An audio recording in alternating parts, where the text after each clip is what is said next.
నేడు పార్లమెంట్లో జమిలీ ఎన్నికల బిల్లును కేంద్రం ప్రవేశపెట్టనుంది. లోక్సభలో బిల్లు ప్రవేశపెట్టి పార్లమెంటరీ స్థాయి సంఘానికి సిఫార్సు చేయాలని స్పీకర్ను కోరే అవకాశం ఉంది. 129వ రాజ్యాంగ సవరణ బిల్లుగా ప్రవేశపెడుతున్నట్లు సమాచారం. ఇప్పటికే తమ ఎంపీలు పార్లమెంటుకు తప్పనిసరిగా హాజరవ్వాలని బీజేపీ విప్ జారీ చేసింది. కాంగ్రెస్తో పాటు పలు ప్రాంతీయ పార్టీలు ఈ బిల్లును వ్యతిరేకిస్తున్నాయి.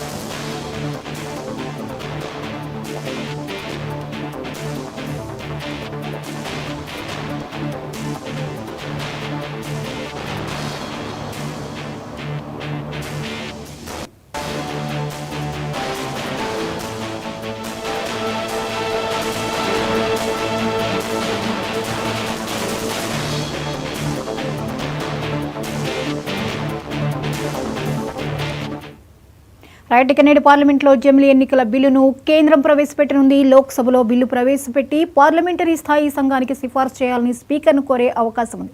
129వ రాజ్యాంగ సవరణ బిల్లుగా ప్రవేశపెడుతున్నట్లు సమాచారం. ఇప్పటికే తమ ఎంపీలు పార్లమెంటుకు తప్పనిసరిగా హాజరవ్వాలని బీజేపీ విప్ జారీ చేసింది.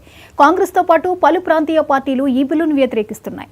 ఈ అంశంపై మరిన్ని అప్డేట్స్ని మా ఇన్పుట్ ఎడిటర్ నవీన్ అందిస్తారు లైవ్లో. నవీన్, చెప్పండి, నేడు పార్లమెంట్లో జమిలీ ఎన్నికల బిల్లును కేంద్రం ప్రవేశపెట్టనున్నట్లుగా తెలుస్తోంది, వివరాలేంటి?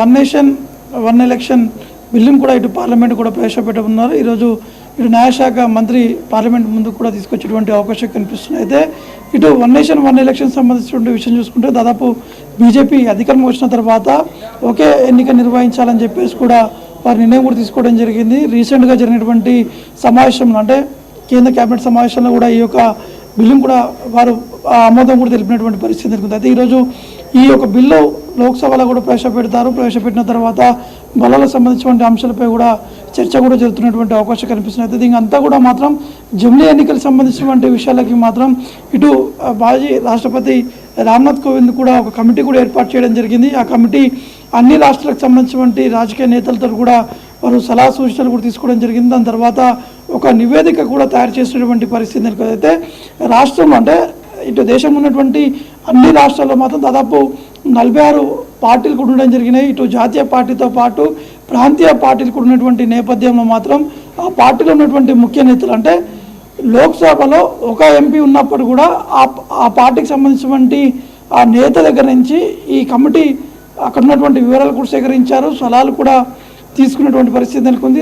దాని తర్వాతనే ఈ జమిలీ ఎన్నికలకు సంబంధించినటువంటి బిల్లును కూడా క్యాబినెట్ కూడా ఆమోదం కూడా తెలిపినటువంటి పరిస్థితి నెలకొంది. అంటే రెవెన్యూ సంబంధించినటువంటి విషయం కావచ్చు, ఎన్నికలను నిర్వహిస్తున్నటువంటి సమయంలో ఏకతాటిగా నిర్వహిస్తే బాగుంటుంది, ఆర్థికంగా కొంత బలంగా ఉండేటువంటి అవకాశాలు ఉన్నాయని చెప్పేసి కూడా ఈ యొక్క జమిలీ ఎన్నికలు కూడా నిర్వహించేటువంటి అవకాశం కనిపిస్తుంది. కాబట్టి ఈరోజు ఉన్నటువంటి పరిస్థితులు మాత్రం సరిగా 10:30-11 గంటల ప్రాంతంలోనే ఈ యొక్క బిల్లును కూడా లోక్సభలో ప్రవేశపెడతారు. అయితే ఇందులో ముఖ్యంగా లోక్సభతో పాటు రాజ్యసభ సంబంధించినటువంటి బలాలు ఒకసారి చూసుకుంటే మాత్రం ఎన్డీఏకి 293 మంది సభ్యులు కూడా ఉండడం జరిగింది. ఇటు ఇండియా కూటమికి 234 మంది సభ్యులు కూడా ఉన్నారు. కానీ ఇది లోక్సభలో ఆమోదం తెలిపేందుకు మాత్రం 361 మంది సభ్యులు కూడా ఉన్నారు. కాబట్టి ఈరోజు బీజేపీతో పాటు కాంగ్రెస్ పార్టీ ఇటు ఇండియా కూటమికి సంబంధించినటువంటి వారు విప్ కూడా జారీ చేయడం జరిగింది.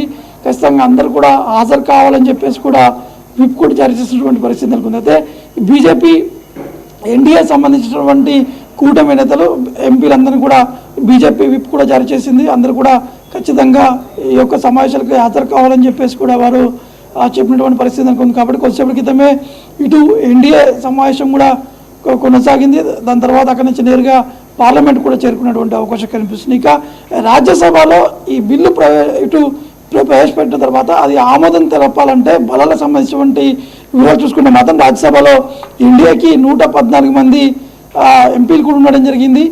ఇటు ఇండియా కూటమికి సంబంధించినటువంటి విషయం చూసుకుంటే 84 మంది ఇండియా కూటమి సభ్యులు కూడా ఉండడం జరిగింది. అయితే మొత్తం ఇందులో ఆమోదం తెలిపేందుకు మాత్రం 154 మంది సభ్యులు కూడా ఉంటేనే ఇది ఆమోదం కూడా తెలిపేటువంటి అవకాశం కనిపిస్తున్నాయి. కాబట్టి ఇప్పుడు ఈ బిల్లు ప్రవేశపెట్టిన తర్వాత ఈ సభని వాయిదా వేసేందుకు కూడా ఒక నిర్ణయం కూడా తీసుకున్నట్టు కూడా తెలుస్తుంది. కాబట్టి ఈ రోజు రేపు 2 రోజుల పాటు సభ కూడా జరిగేటువంటి అవకాశం కనిపిస్తున్నాయి.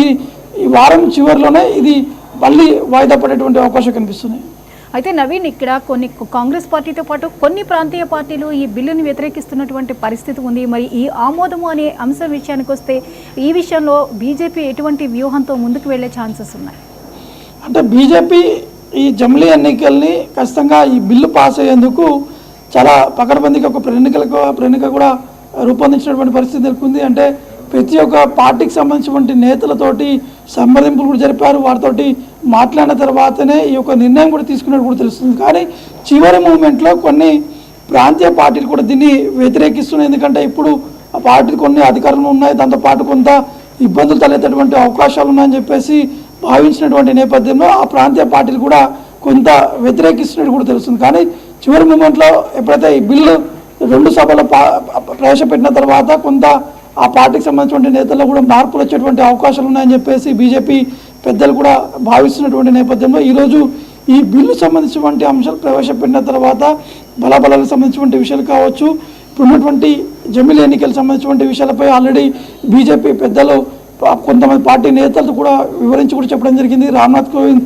ఇటు అన్ని పార్టీలకు సంబంధించినటువంటి ముఖ్య నేతలతోటి సలహాలు కూడా తీసుకున్న తర్వాతనే ఇదొక నివేదికను కూడా రూపొందించి ఇది రాష్ట్రపతి కూడా పంపించడం జరిగింది. దాని తర్వాత మొన్న రీసెంట్గా ఇటు క్యాబినెట్ కూడా ఆమోదం తెలపడం జరిగింది. ఈరోజు ఈ బిల్లును ప్రవేశపెడుతున్నటువంటి నేపథ్యంలో పూర్తి స్థాయిలో విప్ కూడా జారీ చేసినటువంటి పరిస్థితులు. Right, thank you Naveen.